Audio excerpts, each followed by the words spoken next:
Kulindok, dali. I wanna see your hairstyle. Ice candy na tingin ng aking asawa. So, kasambahay. Yan ang date ngayon. Bunso. October 12. Magkano yung extra? 20. Ilang minutes?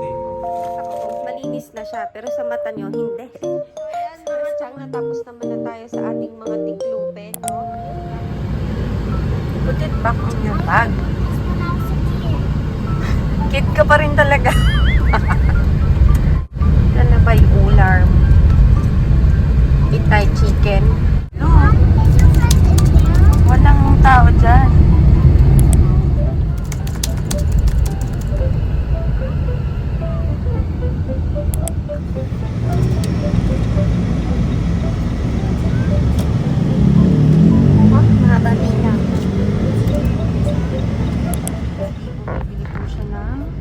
Aming ulam for lunch.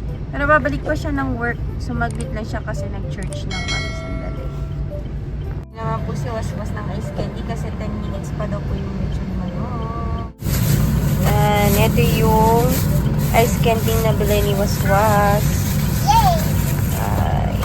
Kasambahay, buko salad. Grabe, 22 pesos ang isa nito. Mukha namang masarap. Kasi siksik. Isang buko sa dalawang buko salad tsaka itong isang binili niya. Ayan. Cookies and cream. Cookies and cream. Tignan natin to, mama. Ayun na po si Napito Boy. Kukunin niya na po yung manok kasi naghintay po kami ng 10 minutes. Ano yan, Kulina? Ice cream. Anong flavor po? Anong flavor yan? Anong flavor yung kinuha mo? Buko what? Buko salad. So, yummy. Yan. So, hindi ako kakain ng sarili ko kasi for sure din na naman yan mauubos. Ako na naman po mag-uubos niyan. Ano? Sarap? Anong lasa? How's the taste? Sarap? Init, guys. Ano ngayon? Sunday. Anong date ngayon, Bunso? October 12. Grabe, sobrang init. Galing kami kasing church, mga chang. Di talaga ako nagme-makeup kasi ayoko na yung feeling. Parang medyo malagkit. Parang blemishes. Ano? Sarap? Mas kong air.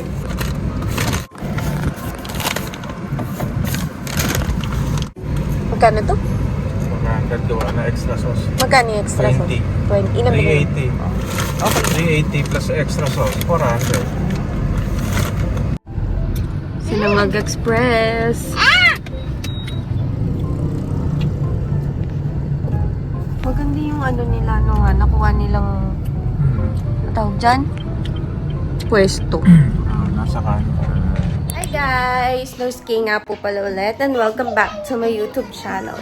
So for today's vlog, wala lang. Oh my god, super oily. Ayoko doon. So for today's vlog, magkakwentuhan lang tayo since it's Sunday today. Rest day ng mga hemodialysis nurses na nagtatrabaho sa standalone center. So, rest day din ng mga nanay. Rest day ba talaga? So, pakita ko lang sa inyo kung ano yung typical rest day ng isang working nanay. Sa ngayon, mga naiisip kong gawin is napakadami. Maglinis, number 1. Number 2 is magtiklop ng aking mga nilabhan kagabi. Tapos magplansya. Gagawin ko rin yung mga props ng anak ko sa kanilang UE. Pero sa katapusan pa naman yun, grabe, sobrang init ngayon. No? Marami akong gagawin, so samahan nyo ko. Tapos magkwentuhan tayo ng kung ano na lang yung maisip ko. O yung mga nangyayari sa buhay-buhay at saka nangyayari din sa buong Pilipinas. Habang tayo naghihintay na, grabe yung pawis ko. Habang tayo naghihintay na makorek yung ating priority date. Kwento rin pala mga chang. Lalagyan ko na lang din ng mga dates tong mga next videos na gagawin ko kasi balak ko sana na gawing digital diary itong aking YouTube channel. Yun na, para sa future, pag binalikan kong panoorin, pati ng asawa ko, ng pamilya ko, parang nakakatuwa lang balikan yung aming naging life journey, career journey, or whatsoever. Napakita din namin sa mga anak namin, malay naman namin, maano ko din sila. Inspire din namin yung mga anak namin na no, that's for the hair, anak. Diyos ko po, ginano na naman niya yung mga hair leave-on ko. Na mag-strive sila for their future, yung hindi unahin yung mga hindi dapat, yung wag malulong sa mga gadgets. Yun yung mga gusto namin maging example sa aming mga anak. So, ayun. This is the lotion. Yeah, you can use that lotion. Mia Marimar. Pakilala ko pala kayo sa aking mga anak ulit. Kasi medyo nagbait sila ngayon eh. Nagbait na. Okay, start po muna tayo dito kay Bunso. Oh my God. Kulit! May panganay. Halika dito. This is my panganay. Huwag ka mahiya. So, yan. Ano pangalan mo, ate? I'm Yan, Serene. how I'm old are you? Pauline. I'm 11. I'm turning 12 in November. Grade 7 na po siya, mga chang. Ang ako munang gagawin ay magsamsam ng mga tiklupin na nilabahan ko kagabi. Nakita ko kasi parang kinuha na ni tita doon sa sampayan pero may mga hanger pa. So, lalagay ko lang siya dito. Sa mga bag dito. Para maiwan na yung hanger sa baba. Kasi ang hirap pag iaakit pa yung hanger dito sa kwarto. Let's go. Tufi. Tufi. Mamaya nakita pa walang tufi ha. Madami lang akong gagawin. Mamaya kita pa walang. Cutie.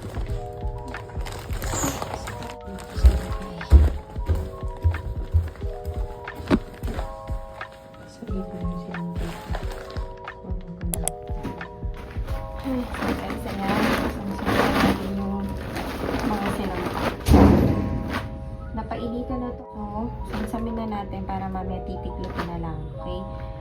Time-lapse ko na lang muna ha. Baka mainip kayo.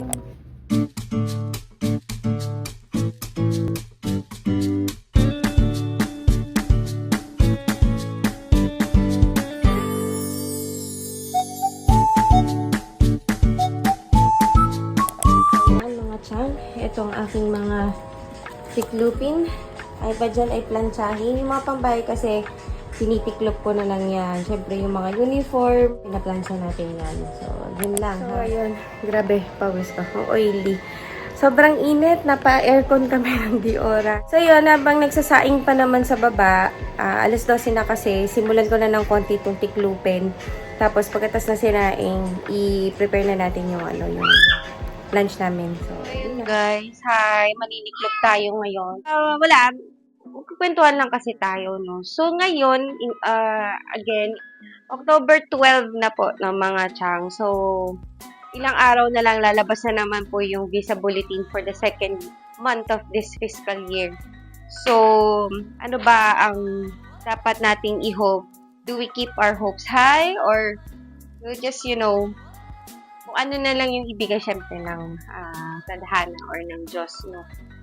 Ako kasi talaga, hoping ako na maganda yung kalalabasan or yung movement ng visa bulletin kasi totoo lang, ang hirap maghintay. Paulit-ulit ko din sinasabi yun. Sobrang hirap maghintay na mag-current ka. Tapos, syempre, nakikita mo na yung ibang mga kakilala mo, yung ibang friends mo na nandun na sa US.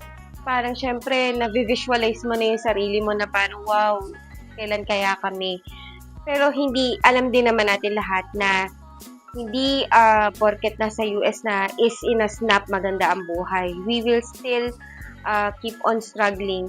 Hindi. Magsistruggle pa rin tayo sa mga trials doon. Most especially sa mga first few months, sa first few years, yun yung mga adjustment time natin. So ngayon, ako binibisi ko pa rin yung sarili ko na manood ng mga vlogs ng mga co-nurses ko, USRN natin doon sa US. Iba't ibang state. Actually, kahanap ako ng nurse vlogger. Filipino nurse vlogger na naka-base sa Missouri. Kasi sa Missouri kami mapupunta, no, sa St. Louis. So parang naghahanap ako ng vlogger na nandun para makita ko. I-vlog niya kung ano yung life doon para meron sana kaming idea pa. Liban po sa mga research namin sa mga schools doon, yung mga titirhan, mga apartment. Pero wala akong makita, so I end up nakikita ko yung mga family vloggers na mga nurse na mag-asawa. So, ang dami kong natututunan sa kanila. From yung nag-start yung journey nilang makatapak sila sa US until sa kung nasang estado na sila ngayon. So, parang totoo, kapag nanood kasi kayo ng mga videos na gano'n, sobrang nakaka-inspire, nakaka-excite, tas parang, oh my gosh, kamusta kaya pag kami? So, parang may feeling ka rin na parang, oh, gusto ko silang maging kaibigan, gusto ko silang ma-meet pagdating sa US. As in, talagang nakaka-inspire sila, mga chang. No, wala kang inget na mararamdaman eh. Inspiration, inspire talaga. Parang nagkakaroon ako ng pag-asa na parang kahit ang tagal mag-move ng visa, bulletin, kahit ang tagal masagasaan yung priority date namin ng pamilya ko, parang nagaganahan ako sa kanila. Kasi nakakagana talaga sila, yung mga life experiences nila. Nung pala, kwento ko lang ng briefly. Ang offer kasi sa akin sa Missouri, or yung offer sa akin nung direct agency na in-applyan ko is sa ER department, sa hemodialysis kasi ako as of now. 1 year mahigit na ako sa hemodialysis. Actually, nagbalik loob lang ako kasi nag-training and probe days din ako sa Bibron. Malapit lang din sa amin dito sa Santa Rosa branch. Pero, hindi ko nga... Woo! Lunch na talaga! So yun, nasa na nga tayo. But yun nga, nag-COVID season. Pregnant ako sa second baby ko that time. So, ayun, napilitan na akong mag-resign. Tapos pagbalik ko, nanghina na naman yung loob ko sa hemodialysis, bumalik na lang ako ng ER since yun yung pinakamahaba kong naging experience. So, ayun. Sa interview, pinakita sa akin yung possible hospital na magde-deployan ko at that time. Tapos, parang iba yung feeling ko. Parang, oh my God, tanggapin ko ba to? Tapos, tinanong ko yung bed capacity. Limutan ko na, parang nasa 100 plus bed capacity, parang ganun. Tapos, tinanong ko, yung sa ER department po, parang ilan po ba yung bed capacity? Diyos ko, Lord, 18 daw, my goodness. So, parang, nag-ano ko, parang nag-ano rin ako, nag-alala. So, Diyos ko po, kaya yung 18 bed capacity sa ER? Napanood ako na, Diyos ko po, kaya yung 18 bed capacity na yan, coming from a primary hospital here in the Philippines. Parang 3 beds lang yung ER department na napuntahan ko. So, sabi ko, sige, parang bahala na. Tinanong ko siya na parang, ma'am, may chance po ba na pwede ako magpalipat sa hemodialysis department? Kasi balak kong mag-hemodialysis nurse ulit. Kasi nung time na in-interview ako, yun yung time na nakabalik ako sa ER department. So, sabi niya, kailangan ko daw magkaroon ng at least at that moment ng 1.5 years na presently working at a dialysis department, center, or hospital before daw ako pwedeng mabigyan ng sabi ko, but what if there's an available ganun, vacancy sa isang hemodialysis, sabi niya, yes, parang you're gonna have a chance if there's gonna be an opening in hemodialysis department, eme. So, sabi ko, sige, panghawakan ko na lang to. Tinanggap ko na lang siya. Tapos, syempre, inaral ko din yung mga nandun sa kontrata and so on. Pati yung offer, nag-search din tayo kung tama ba yung sa wage nila dun sa Missouri. So, okay naman, all in all. Nag-apply na ako sa dialysis. Bumalik loob ako sa dialysis center. So, wala, gusto ko talaga mag-dialysis ngayon. Parang napagod ako. So, bakit ER yung inalok sa akin? Kasi sa all-in-all experience ko, since ako ay nagtrabaho as a nurse, sa ER na kasi talaga ako nakapag na-deploy. So, sabi ko, sige, aarte pa ba ako? Hindi ko pa ba tatanggapin yun? Diyos ko, Lord, tulungan mo ako. Doon ka mo po, anak.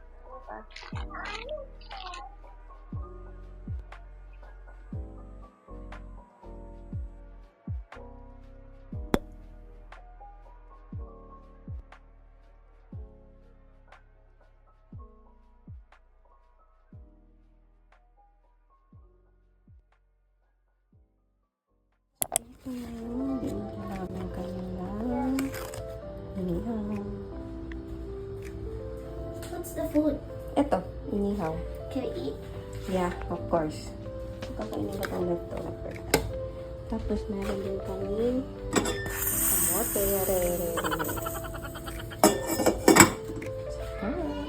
Okay. Kakainin ko, guys, yung leftover na spaghetti tsaka isang slice ng lechong manok. Kasi sayang naman kung hindi makain. Yan na lang yung spaghetti eh.